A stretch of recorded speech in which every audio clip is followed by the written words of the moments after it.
Hi, my name is Kai. I am a junior here at the Fort, and I am a biology major, chemistry minor, and I've had the pleasure of working with Dr. David Blake for just under 2 years now, studying leishmaniasis. So today, what we're going to be talking about is the second leading cause of death due to parasitic disease globally, the third most neglected tropical disease in terms of drug development, that's 95 to 98% fatal if left untreated. We're also going to be talking about how research is innately a helping field and how an illiterate homeless kid found a home in science.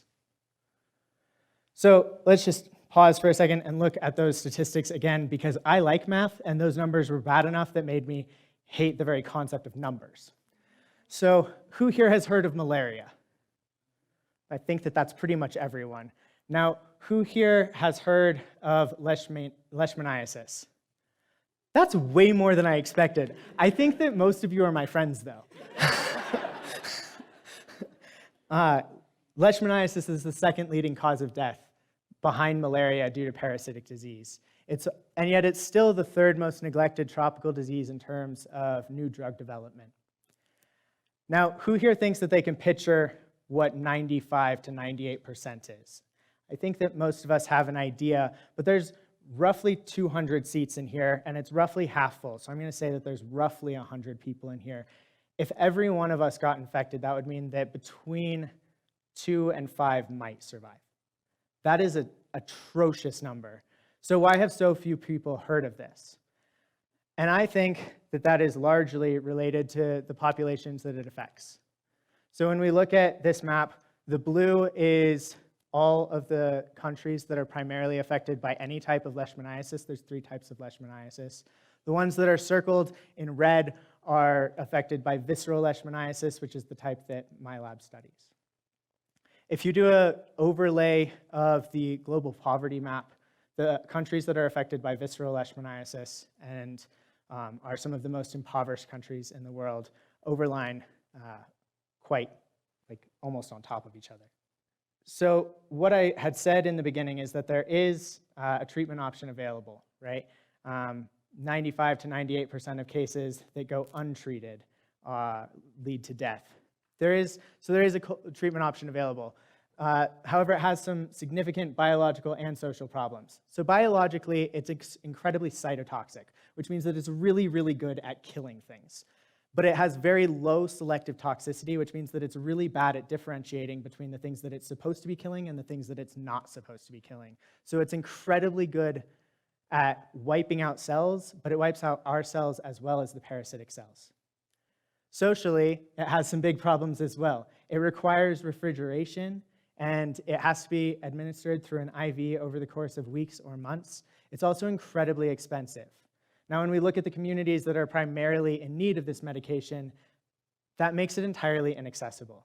So what Dr. Blake's lab, the lab that I work in, studies is an alternative potential treatment that would work to clear leishmaniasis, and it's derived from broccoli. So sulforaphane is a compound that is naturally occurring in broccoli, and previous research has shown that it is an effective way to clear a leishmanial infection. What we still don't really know is why.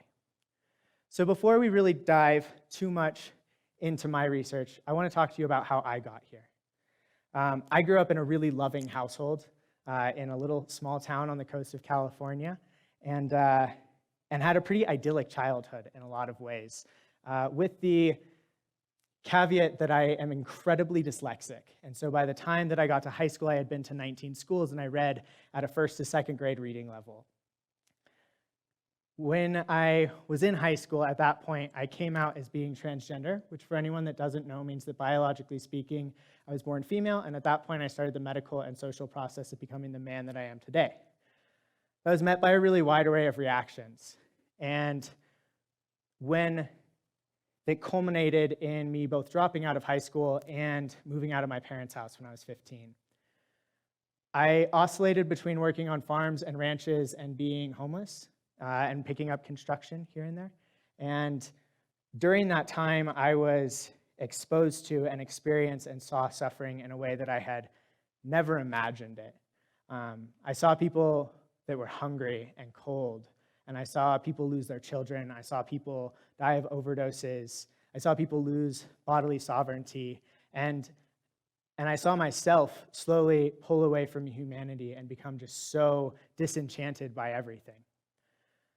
What I also saw is that no matter how exhausted I was, I could find reserves of energy when it came to being of service to someone else. When it came to serving my community or other people, I could find reserves that I didn't think were there to be able to push through that, which led me into this really cool phase of my life.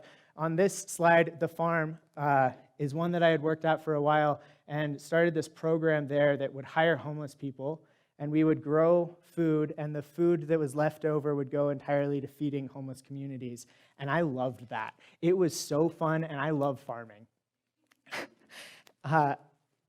During that time, someone overdosed in a pretty drastic and visceral way that was very bloody, and a lot of people got really scared and kind of run around like chickens with their head cut off, and I got really calm and didn't feel that affected by it. I just went and helped them. When the EMTs showed up, they told me that I should probably consider becoming an EMT because not very many people would have stayed calm in that situation. And the picture on the, oh God, the car fire is the first car fire is the first car fire that I did a rescue by myself. And this patient lived. They were life flighted out about 20 minutes after this photo was taken. And when I was an EMT, I fell in love with the practice of medicine and service on that scale. And I decided that I wanted to go back to school because I wanted a larger scope of practice. And I wasn't really sure what that meant to me, but I knew that I wanted to make myself more useful to my fellows. And what I realized when I came here was that working as an EMT, I had the opportunity to help hundreds of people. If I were to pursue being a nurse or a doctor, I might have the opportunity to help thousands, but in research, there is the opportunity and possibility of helping millions. And when I started working in Dr. Blake's research lab, I fell in love with the process. I think that it is so fun taking some question and being able to design an experiment to answer it, and then running the experiment and not getting any results, and rerunning the experiment and getting results, and just the whole puzzle of it. It's so fun, and it just fits in my brain so well. So to talk about my research just a little bit, this diagram I'm going to make as simple as possible. So at the very top, we see L. donovani and L. infantum. Those are the parasites that cause visceral leishmaniasis. They live within a mammalian host, which is the mammals at the top, primarily dogs. From there, they're taken up by a vector, in this case a sandfly. The sandfly, the parasite will wrap its flagella, so its tail, around a structure within the sandfly's snout, and it lives in that area until that sandfly goes and bites a human. And when it goes and it bites a human, the sandfly releases the parasite into our bloodstream. And when it's in our bloodstream, but not inside of our cells yet, it is its promastigote phase, which is its extracellular phase. And at that point, it doesn't really cause that many problems. And it's also fairly treatable at that point. It's when the parasite moves from being in our bloodstream but outside of our cells to inside of our cells in this amastigote form that it starts to make us really sick. And visceral leishmaniasis, the one that we study, is characterized by hepatosplenomegaly, which is a really fancy way of saying liver and spleen swelling, and it swells into license, which is another fancy way of saying explosion. That sounds like a really miserable way to die to me. Just to give you an idea of what the intracellular parasite, because I think that can be a hard thing to kind of picture, looks like.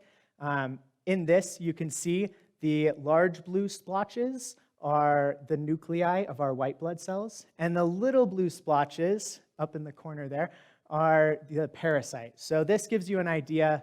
These circles kind of represent where we think the cell membrane of these cells would be. So you can see an uninfected cell here and an infected cell there. And so what I have focused on primarily when we're looking at why the sulforaphane works to clear cells is autophagy. So autophagy, really simply, is self-eating. And what happens is this vacuole or like a bubble forms inside of the cell around the degraded material. It fuses with this lysosome, which is filled with acid, which melts the material, and then they can use the degraded material to create ATP.